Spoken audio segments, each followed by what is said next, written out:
Okay, so hello everyone. I am so delighted to be with you all in virtual community to talk about conscious fashion through the lens fashion is to love. Because it's a common refrain, right? We've all uttered the words I love when it comes to fashion. Like I love the silk piping on those pants or that beautiful necklace or the width of those bell bottoms. But today, we have been deeply humbled in the face of unimaginable change. And the irony is that tomorrow is Earth Day, and I hope you can see the background here, which offers a global and planetary perspective on Earth as our miraculous living blue-green planet. The image behind me is of the sun emerging from the dark side of the Earth, and it reminds us that a new dawn awaits and invites us to ask, what will we do in this new day? COVID-19 has been an incredible wake-up call, loudly telling the world what Indigenous people and scientists have known for 100 years. Mother Earth is suffering, and it is easy to view her as patient zero. In epidemiology, what's known as the first documented case in a disease epidemic. The damaging effects of deforestation, loss of habitat, and biodiversity are all directly related to health epidemics like the coronavirus. This pandemic drives home that we are all interconnected, and this allows us to think about our relationship to what we buy, what we eat, what we wear in the context of what is best for ourselves, others, and the planet. Fashion has a complex relationship with our environment. It's been an inspiration for designers who literally design ideas, images, and color choices directly from the beauty of flora, fauna, and wildlife from the natural world. Alexander McQueen said, "There is no better designer than nature." But still, fashion continues to exploit our soil, water, raw materials, energy, and human labor. We need to ask ourselves how much of the Earth's resources must we continue to exhaust to satisfy our desires? And how much do we really need? I mean, honestly, the working title of my speech was Wake the F Up and Stay the F Home. But the good news is that we do not have to be toxic to be chic. We can drive change through our own creativity because fashion is innovation. Coco Chanel reminded us that fashion has always been about ideas. Fashion, she said, is not something that exists in dresses only. Fashion is in the sky, in the street, the way we live, what is happening. To sum up what is at the forefront of what is happening around us, I'd use one word, and that word is urgency. We face an urgency in our politics, an urgency in restoring health and fairness to society as a whole, and an urgency in what I believe is the most dangerous issue of our time, and that is climate change. So if fashion really is in the sky and in the street, as Chanel put it, if it connects us to ideas and to contemporary life, how does fashion connect us to the urgency of addressing climate change? We are talking about an industry that, according to the recent Zero to Market report, shows that travel by buyers and brands resulted in about 240,000 tons of CO2 emissions a year. That's equivalent to the annual emissions of a small country like St. Kitts or Nevis, or enough energy to light up Times Square in New York City for 58 years. My hope is that fashion will become the new paradigm of personal choice in this time of urgency, because if fashion is to love, then at its core, it would stand for gender equality, solidarity, and inclusiveness. It would stand for ecological design and innovation to reduce its carbon output. It would indeed stand for love. A few years ago, my husband David and I visited the second largest retailer in China, JD.com, whose fulfillment center had robots doing most of the tasks, making for incredibly efficient production. And their drone technology enables e-commerce to 99% of China, using airspace instead of adding to the nightmare of traffic and congested highways. As many of you know, the importance of the 17 UN Sustainable Development Goals were tasked for both government and the private sector to wipe out extreme poverty, fight inequality, and tackle climate change. There is no better time for all of us to work collectively and make our choices count in addressing the mission of the SDGs in our work. They provide the framework for accountability, creative solutions, and a competitive advantage crucial for our common future. Leadership is also the goal of the Fashion Pact, led by François-Henri Pinault and Paul Pullman, former chairman of Unilever and now co-founder of Imagine. Pledging targeted metrics in regenerative, organic, efficient, and ethical methods, they brought together 32 global fashion CEOs and French President Macron to make it happen. They are highlighting the crucial need for education, legislation, eco-design, and the critical recognition that the microplastics in our clothes are massively polluting our oceans. So today, I'm asking you, what is your personal version of the Fashion Pact? How will you make impact? Where can you use your power to say yes to choices that matter?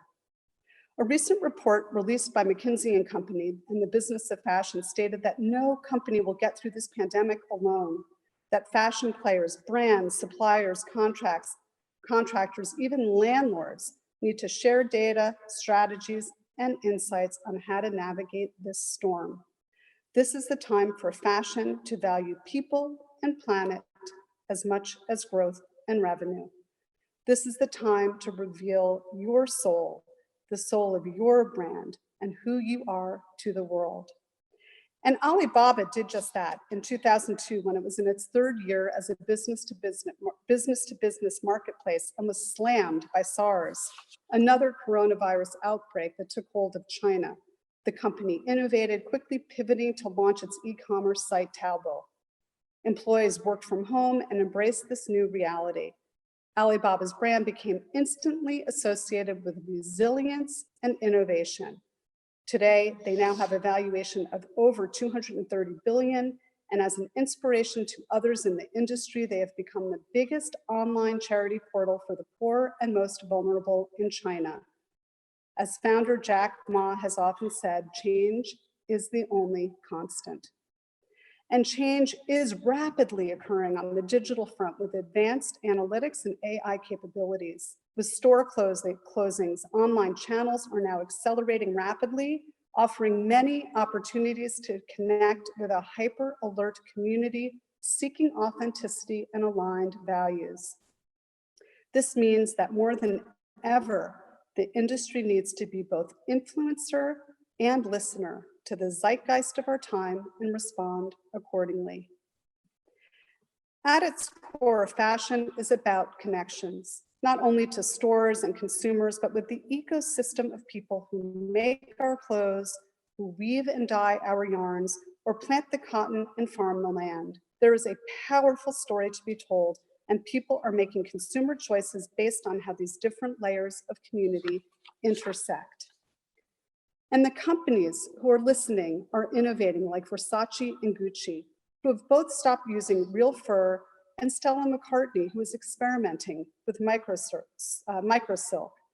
And just recently, H&M's Global Change Award celebrated Galley, which uses biotech to create lab-grown cotton, and Wearable, which manufactures fabric from protein DNA.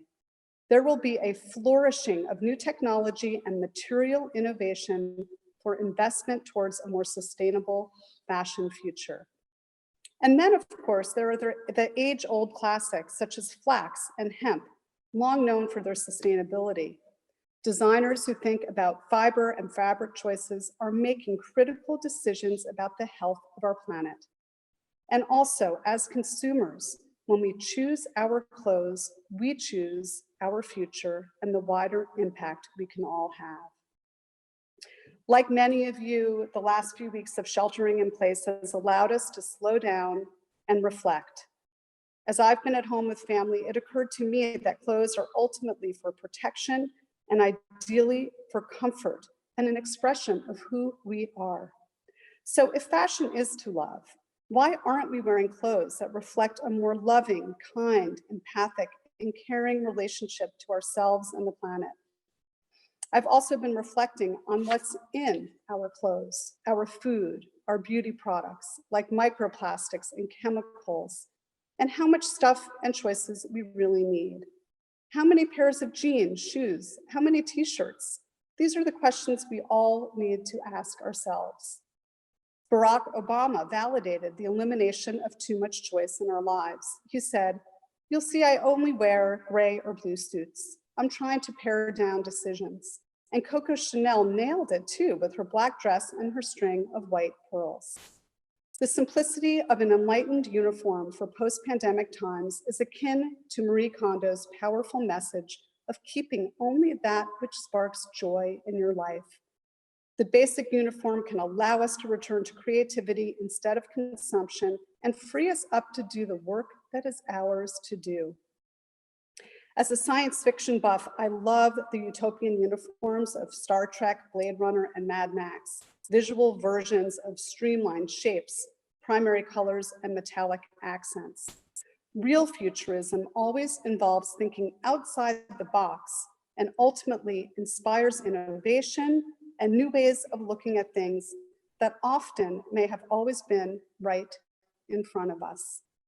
5 years ago, I bought a jumpsuit, which was fabulous. It was sexy and minimal. I could dress it up and dress it down. It encapsulated the idea of utility and timelessness. That purchase inspired me to develop a uniform for daily life with the R Collective, a group of designers and entrepreneurs who are utilizing fabrics and textiles that would otherwise be directed to landfills or be incinerated. Contracting with factories in Hong Kong and mainland China, they are rescuing, reclaiming, and reimagining waste.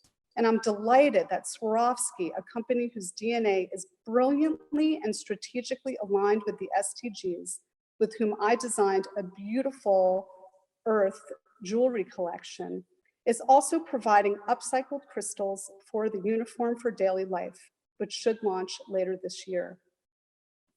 I believe now is the time to rethink, retool, and eliminate waste. It is the time to utilize what we already have in the wreckage of so much destruction. It is the time to hit the global reset button. This is not and will not be a new normal, but a new global reality.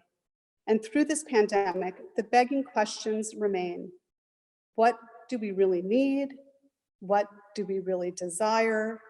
How do we socialize in the new distancing, like united we stand 6 feet apart?